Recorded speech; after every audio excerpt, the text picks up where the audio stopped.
Hello दोस्तों, कैसे हैं आप। एक बार फिर स्वागत है आपका आपके अपने चैनल विद्या एजुकेशन पे। आज हम आपको बताएंगे केदारनाथ धाम के बारे में। इस केदारनाथ धाम के बारे में ऐसा कहा जाता है कि इसकी कथा व इसके रहस्य को जो कोई भी पूरा सुनता है उसके जन्मों जन्मांतर के पाप मिट जाते हैं और भगवान शिव उसे सदा निरोगी व हमेशा खुश रहने का आशीर्वाद देते हैं। केदारनाथ धाम उत्तराखंड राज्य के रुद्रप्रयाग जिले में स्थित है। ये केदारनाथ धाम अपने बैल की पीठ वाले शिवलिंग के लिए बहुत प्रसिद्ध है। केदारनाथ धाम को लेकर लोगों में बहुत ज़्यादा श्रद्धा है, इसीलिए यहाँ साल भर में लाखों की संख्या में श्रद्धालु दर्शन करने आते हैं। आज हम आपको इस वीडियो में केदारनाथ धाम से जुड़े 10 अनसुलझे रहस्यों के बारे में बताएंगे। तो चलिए इसी के साथ वीडियो शुरू करते हैं। पहला रहस्य, केदारनाथ मंदिर का निर्माण बड़े बड़े पत्थरों और चट्टानों से किया गया है। इन पत्थरों को जोड़ने के लिए सीमेंट का इस्तेमाल ना करके बल्कि इन्हें इंटरलॉकिंग तकनीकी के जरिए जोड़ा गया है। समुद्र तल से केदारनाथ की ऊंचाई लगभग 3584 मीटर है। अब आप ही सोचिए कि इतनी ऊंचाई पर इतने बड़े बड़े पत्थरों व चट्टानों को कैसे लाया गया होगा और इन्हें एक के ऊपर एक रखकर किस तरीके से इंटरलॉकिंग तकनीकी से जोड़कर बनाया गया होगा इस मंदिर को। ये कार्य किसी मनुष्य द्वारा किया गया तो नहीं लगता, तो आखिर ये बना कैसे, ये आज भी एक रहस्य बना हुआ है। दूसरा रहस्य यहाँ की भौगोलिक स्थिति के बारे में है। केदारनाथ धाम में एक तरफ है करीब 22,000 फुट केदार, दूसरी तरफ 21,006 फुट ऊंचा खर्च कुंड और तीसरी तरफ 22,007 फुट ऊंचा भरत कुंड पर्वत। यहाँ पर सिर्फ 3 पहाड़ ही नहीं बल्कि 5 नदियों का संगम भी है, जैसे मंदाकिनी, मधु, गंगा, सरस्वती और स्वर्णगौरी। इनमें से अलकनंदा की सहायक नदी मंदाकिनी आज भी मौजूद है और इसी के किनारे बसा है केदारनाथ धाम, जहाँ सर्दियों में बहुत ज़्यादा बर्फ पड़ती है। यहाँ पर दोनों ओर मौजूद है नर व नारायण नामक 2 पर्वत। ये विष्णु जी के 24वें अवतार हैं और इनकी यहाँ तपोभूमि है और इन्हीं नर और नारायण पर्वतों के दूसरे ओर बसा है भगवान विष्णु का बद्रीनाथ धाम। तीसरा रहस्य, केदारनाथ में शिवलिंग की स्थापना कैसे और क्यों हुई। जब महाभारत युद्ध के बाद पांडवों पर अपने भाइयों व सगे संबंधियों की हत्या का पाप लगा था, तब भगवान कृष्ण ने पांडवों को ये सुझाव दिया कि तुम शिवजी की तपस्या करो ताकि वह तुम्हें पाप मुक्त कर दें। लेकिन शिवजी उन्हें पाप से मुक्त नहीं करना चाहते थे, इसीलिए वह उनके सामने नहीं आ रहे थे। फिर एक दिन 5 पांडव व द्रौपदी शिवजी को खोजते खोजते हिमालय तक जा पहुँचे। जब शिवजी ने इन सबको देखा तो वह छिप गए, पर इस बार युधिष्ठिर ने भगवान शिव को छिपते हुए देख लिया। फिर उसी समय एक बैल ने उन पर हमला किया। ये देख भीम उस बैल से लड़ने लगे। तभी बैल ने चट्टानों के बीच अपना सिर छुपा लिया, जिसके बाद भीम उसकी पूंछ पकड़कर खींचने लगे। तभी बैल का धड़ सिर से अलग हो गया। फिर उस बैल का धड़ शिवलिंग में बदल गया। फिर भगवान शिव प्रकट हुए और उन्होंने पांडवों को पाप मुक्त किया। फिर पांडवों ने यहाँ केदारनाथ धाम की स्थापना की। ऐसा माना जाता है कि तभी से यहाँ बैल के आकार वाली शिवलिंग स्थापित है और उस बैल का सिर नेपाल में जाकर गिरा और तभी से वहाँ भगवान शिव की पशुपति नाथ के रूप में पूजा की जाती है। चौथा रहस्य, इस मंदिर का निर्माण किसने करवाया। इस मंदिर से पहले यहाँ एक छोटा सा मंदिर हुआ करता था जिसे पांडवों द्वारा बनवाया गया था, पर वह समय की मार के चलते नष्ट हो गया। फिर 8वीं से 9वीं सदी के मध्य यहाँ आदि गुरु शंकराचार्य आए और उन्होंने इस मंदिर का निर्माण करवाया। इस मंदिर के पीछे उनकी समाधि भी बनी हुई है और फिर बाद में लगभग 10वीं सदी के बीच मालवा के राजा भोज ने इसका पुनर्निर्माण करवाया। पांचवा रहस्य, केदारनाथ धाम और रामेश्वरम धाम का एक सीध में होना। दोस्तों, आपको ये जानकर आश्चर्य होगा कि एक ही सीध में बने हैं केदारनाथ और रामेश्वरम। केदारनाथ मंदिर को रामेश्वरम मंदिर की सीध में बना हुआ माना जाता है। इन दोनों ज्योतिर्लिंगों के बीच स्थित है 5 शिव मंदिर, जो सृष्टि के 5 तत्व यानी जल, वायु, अग्नि, आकाश और धरती का प्रतिनिधित्व करते हैं। और इन पांचों में से 4 मंदिर तमिलनाडु में स्थित हैं, जिनके नाम हैं अरुणाचलेश्वर, थिल्लई नटराजन, जम्बुकेश्वर और एकाम्बेश्वर नाथ। और 5वां है श्री कालहस्ती मंदिर, जो आंध्र प्रदेश में मौजूद है।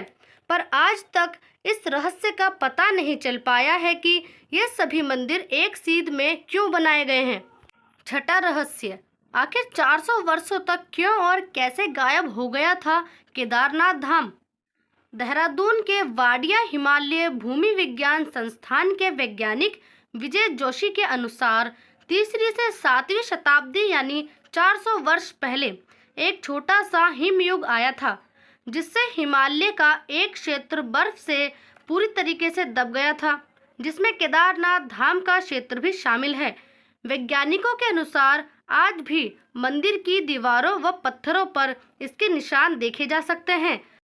दरअसल केदारनाथ का ये हिस्सा चूराबारी ग्लेशियर का ही एक हिस्सा है।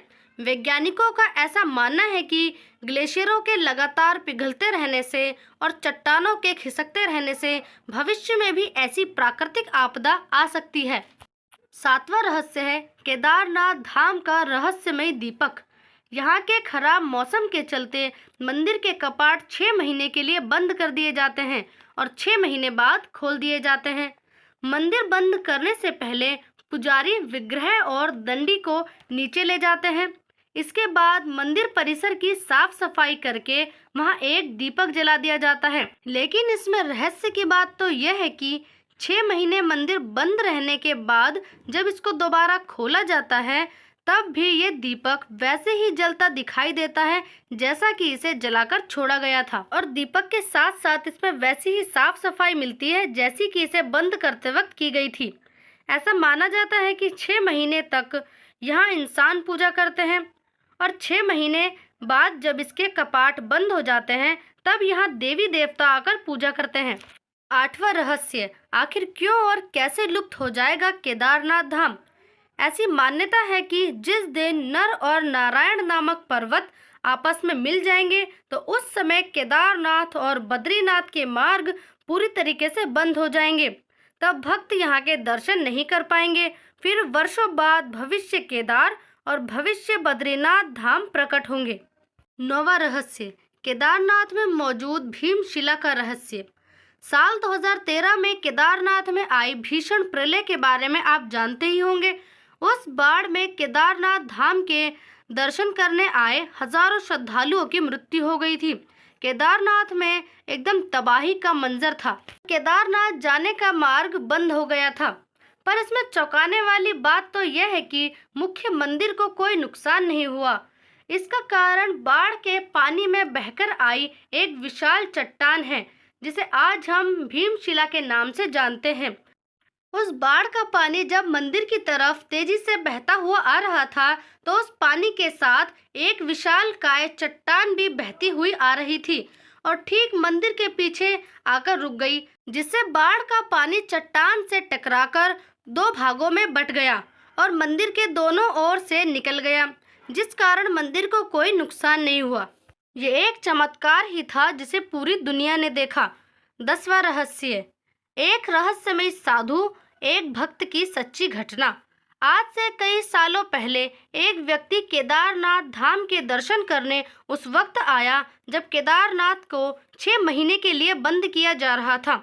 उस व्यक्ति ने पुजारी से महादेव के दर्शन करने की इच्छा जताई, पर पुजारियों ने कहा कि अब 6 महीने बाद ही केदारनाथ धाम के द्वार खुलेंगे। ये सुनकर वह भक्त दुखी हो गया, पर उस भक्त ने अपने मन में यह संकल्प लिया हुआ था कि जब तक वह केदारनाथ के दर्शन नहीं कर लेता, वह यहाँ से हिलेगा तक नहीं। फिर वह भूखा प्यासा बर्फ के ऊपर बैठा रहा। रात हुई और कुछ देर बाद एक साधु उसके पास आए और उसे कुछ खाने को दिया। फिर उस साधु ने उस भक्त के सिर पर हाथ फेरा, तभी उस भक्त को नींद आ गई। फिर वह भक्त जैसे ही उठा तो उसने देखा कि कुछ पंडित केदारनाथ के दरवाजे खोल रहे हैं।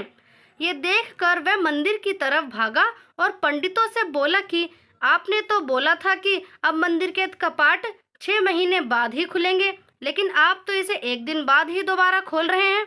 ये बात सुनते ही पंडित के होश उड़ गए।